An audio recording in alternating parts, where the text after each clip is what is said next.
Next up is this Stewart. I believe this is an AS-616. We're going to find out what's wrong with this guy. It's pretty easy to take apart. I'm going to go ahead and remove the couplers, and then we'll get into it, and I'll show you what's under the hood. Let's take a look at the trucks on this. Now, strange enough, I could not find a diagram for this. And I went and looked at mine, no diagram in the box, and mine's got a completely different setup than this. Different motor, different trucks and everything, but this is a Stewart, and I've already completed one truck here, totally ready to go. So I got to give you some advice on this. They're not changing wires because these are nice heavy wires. Make sure you mark them,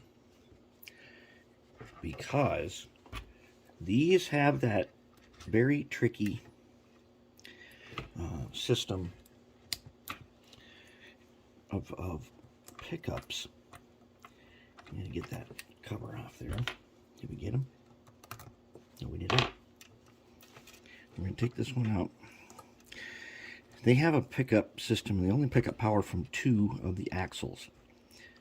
Okay, so you take off the worm cover. Then you can take out the worm. We can get them here. Yep. Take them out. Now the truck will drop. Okay. You should be able to pull the side frames very carefully.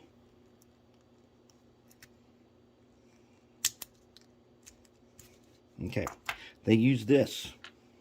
Ooh, this one's oily. The other truck didn't have any grease or oil in it. This one's very oily.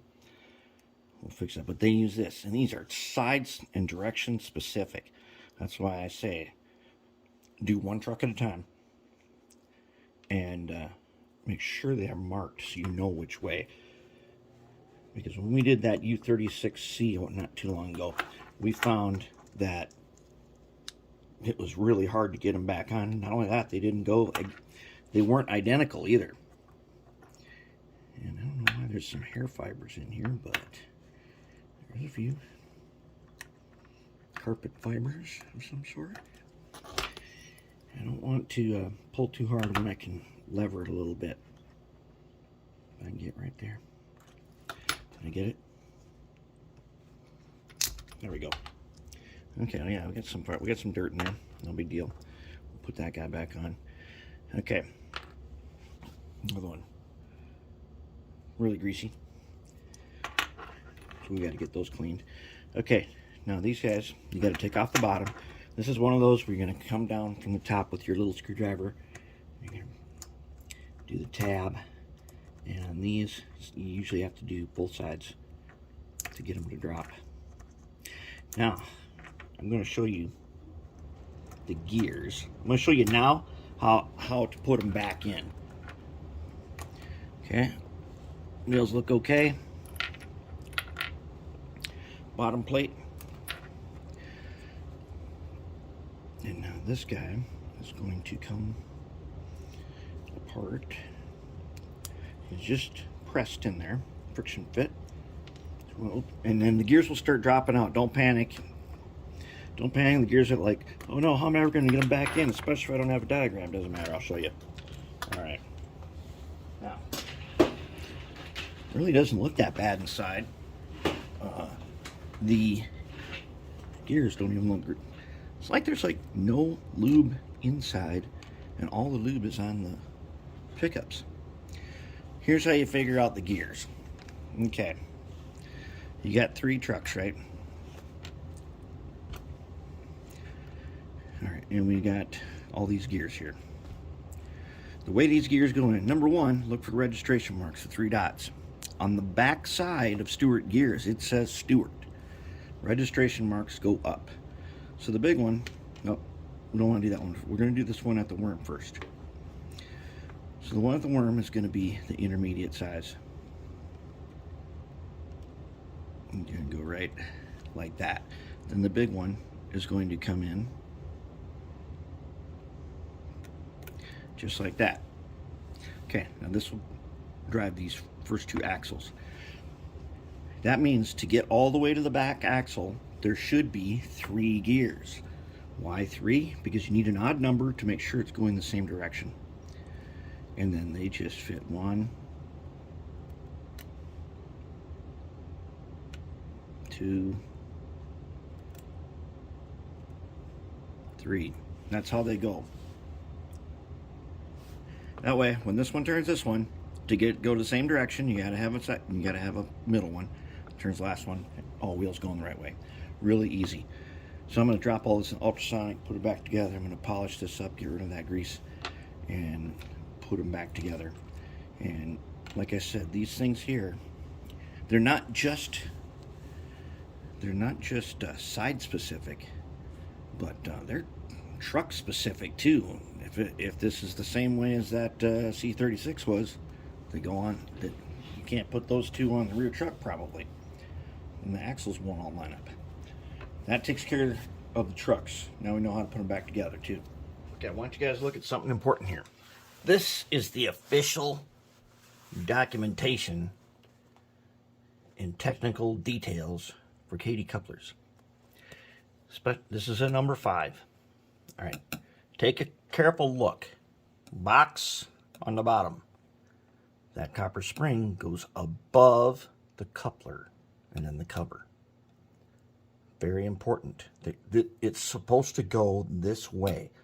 And this one we're working on right now, this was reversed. This was set on the bottom of the box, and a lot of people do that, but that they're meant to work this way. And the ones that were in there were a little bit mangled. So you can straighten these very carefully with the tweezers. You can reform this back to the way it's supposed to be. That's really important, and that's where we're at. I'm going to go ahead and put them couplers together now, and they're going to be the right way. All right, let's go to the next step here. What we're doing, we've cleaned everything. These guys, the power pickups, are all clean, and then we take our ox guard. Okay, I've already done all the wheels. In fact, I've done all but one side. What I'm doing is take a little paintbrush, a little ox guard. What is this? It prevents oxidation and it's conductive. So I'm going to paint around the wheel. Just like that. It's greasy at first, but it will turn to a dry film later. And I'm going to paint right here. This is the key thing on these kinds of Atlas, Kato, Stewart wheels. You need to get this guy protected. Don't want him oxidizing. Then, when you clean up these guys, you want to coat them so they don't oxidize. And since we are using the Mag 1 grease, we will not have to worry about what we saw earlier in the whole thing's being coated in grease. Also, the couplers are ready. Now, the couplers have been coated with Zep dry graphite, and if you can see the shine, okay, they've been polished with a little makeup brush. And I did fix the springs are now top down the way they're supposed to be. Oh no, yeah, they're top down the way they're supposed to be. I see that this one here happens to be this coupler box is a little bit broke, and these are the new coupler boxes that snap together, but this one's missing a corner at least, and it was held together with a screw anyways. Now that it's the right way, no problems. So that will be good deal, and the other one's the same way. So those guys are good. All right, now I'm going to bring everything out. I'm going to assemble that coupler. I already showed you how the gears go in. And as you know, we're going to put a dot of Mag 1 on each gear. And we are going to put a dot, a tiny dot, in each socket. Put it together. And then put her back on. And then we're going to test it on the track. I'll reconnect the wires and we'll test it on the track. All right, let's do some greasing. I was going to do this off camera, but we need to see it one more time, of course. Okay, first up, we got the gears right here. Okay, got that guy. Now, the first thing we're going to do is we're going to take the Marvel Air Tool oil, right? And there's a bunch spilt on the top. If these, Now, unfortunately, my camera tripod mount broke a little while ago, and I have to use a different mount here, and it is wobbly. So, back to the air tool oil. We take a dot like that. Wait, no, like that. Okay, just a tiny dot that we took from the top. And we take the worm gear. Whoops. And, oh, there he goes. Okay, let's get him back. Okay, got him back. Now, we're going to take this dot. This one, okay, we're going to put him right there. Weirdly, this one does not have a thrust washer. Okay, air tool oil there, not on the gear. Air tool oil there. Now, let's let it run down. Okay, we put that air tool oil right there. Okay, that's it. Okay, remember what our rule is. You do not use mineral oil there, which includes WD-40, because ultimately, when it dries out, you get metal on metal problems. Air tool oil is not like that. Air tool oil is persistent. Okay, now we can take these gears. Okay, we're going to take a tiny screwdriver. Oh, that's not tiny enough. Not tiny enough. We need this tiny guy. Okay, we're going to take some mag 1. We're going to get mag 1 on there just a little bit. We're going to go ahead and we're going to wipe. Oh, that's too much. Way too much. Oh, crap, that's way too much. Okay, put a little bit. Doesn't matter. All these holes get a little tiny. That's too much. Too little. It's a little bit much.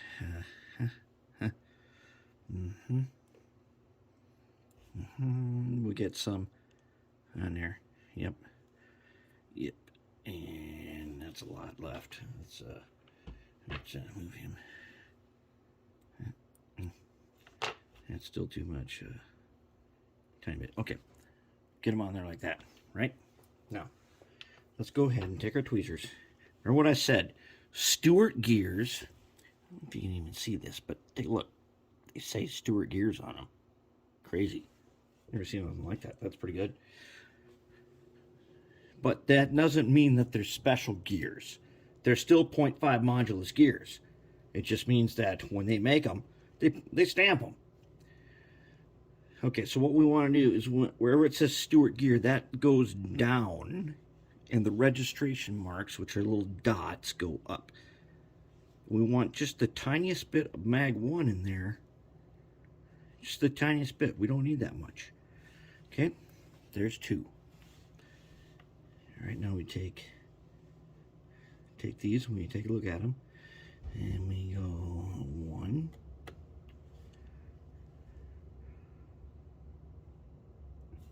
And 2. You look for the Stewart thing. The Stewart thing goes down. The registrations go up. And there we have it. There we got it. Close enough. Now, we take the corresponding side. This side. We're going to take a little bit of our mag 1. So going like this. We're going to take a little bit and go. We're just going to go like each socket, because when I took these gears out, you can see the wear marks on all of them from being in their sockets, and we don't want that.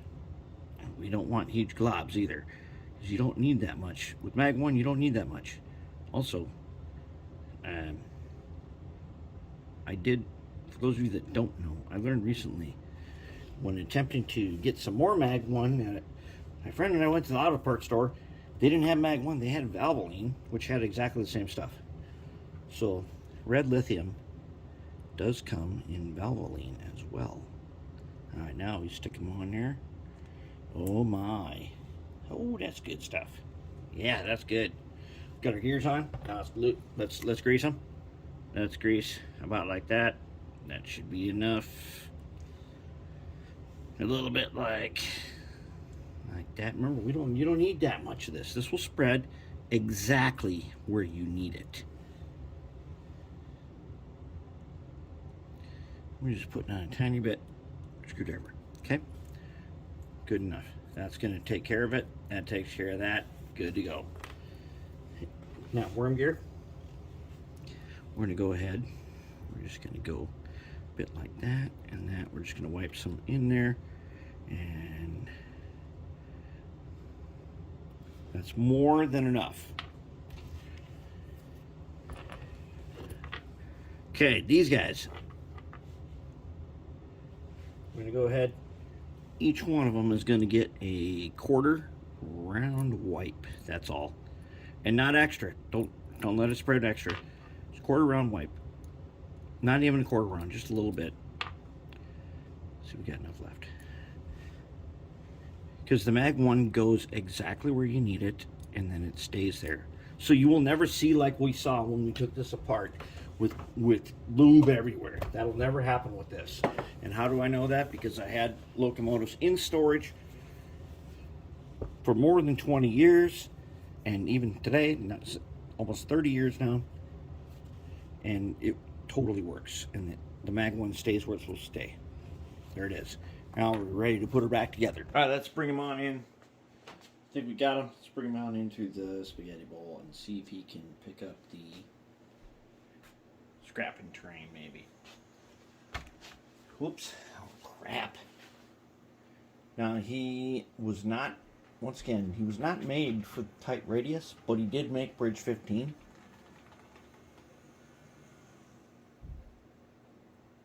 Oh, yeah. But he does have this keep alive in, and doggone it. Okay, how about that's enough? He's got some keep alive in him that keeps him going for a lot longer than we like. That's why I don't use it, but here he comes. He's pulling scrapping train. He is definitely putting a little work on this. He's got to put in some work. He's not as heavy as the GP40, so this takes some work. Can he make it?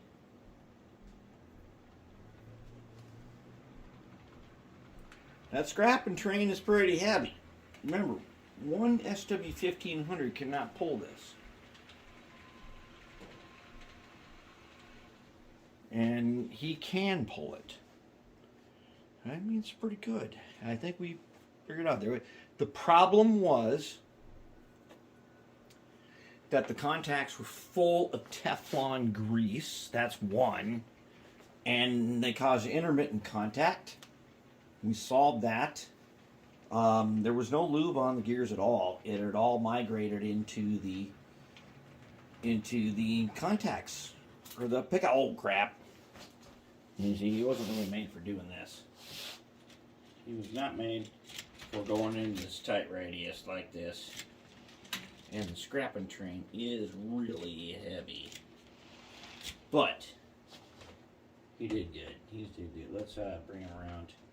Put him back on here. Yeah, let's put him back on here. Let's bring him around.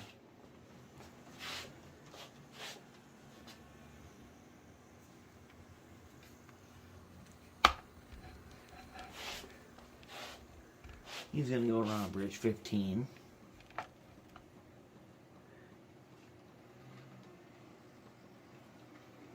He makes it. A little struggle there. And, well, that's it. He's ready to roll. Knowing the jobs that he does, normally he's by himself. He does not,